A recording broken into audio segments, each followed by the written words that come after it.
Hello friends, welcome to my channel. இன்றைக்கி நம்ம வீடியோவில் ரம்ஜான் ஸ்பெஷலாக ரோஸ் புட்டிங் எப்படி செய்யணும்னு பார்க்கலாமா?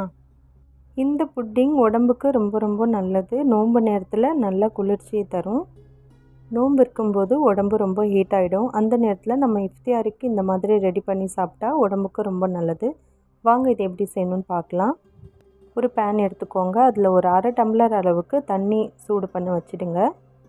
இப்போது நான் இதுக்கு அகர் அகர் எடுத்திருக்கேன். இது ஒரு பேக்கெட் அளவுக்கு நான் எடுத்திருக்கேன்.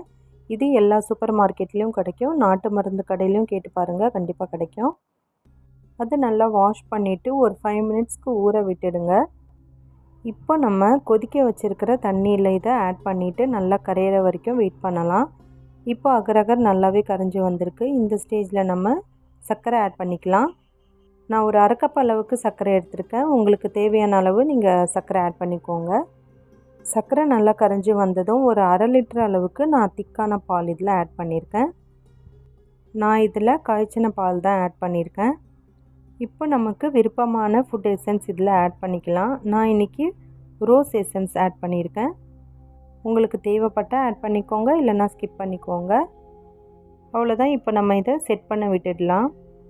நம்மளுக்கு எந்த ஷேப்பில் தேவையோ அந்த இதில் நம்ம செட் பண்ண விட வேண்டியது தான். நான் இன்றைக்கி ஒரு 2 பிளேட்டும் 2 சின்ன சின்ன கப்பில் செட் பண்ண விட போகிறேன். ஒரு 1 ஹவர் வரைக்கும் இதை டிஸ்டர்ப் பண்ணாமல் அப்படியே விட்டுடுங்க. நல்லா ஃபேன் காற்றுல ஆற விட்டுடுங்க. அதுக்கப்புறமா எடுத்து ஃப்ரிட்ஜில் வச்சு சர்வ் பண்ணிங்கன்னா சூப்பரான ரோஸ் புட்டிங் நம்மளுக்கு ரெடி ஆகிடும். இது ரொம்பவே ஈஸியாக செஞ்சிடலாம். பால் மட்டும்தான் சூடாகணும். அதுக்கப்புறம் எல்லாமே கடகடன்னு செஞ்சு முடிச்சிடலாம். கண்டிப்பாக இதே மெத்தடில் நீங்கள் ட்ரை பண்ணி பாருங்கள். நமக்கு விருப்பமான ஷேப்பில் நம்ம கட் பண்ணி சர்வ் பண்ண வேண்டியது தான். இந்த வீடியோ உங்களுக்கு பிடிச்சிருந்தால் மறக்காமல் ஒரு லைக் பண்ணிவிட்டு உங்களோட ஃப்ரெண்ட்ஸ் அண்ட் ஃபேமிலி கூட ஷேர் பண்ணிக்கோங்க. மறக்காமல் என்னோடய சேனலை சப்ஸ்கிரைப் பண்ணிக்கோங்க. தேங்க்யூ.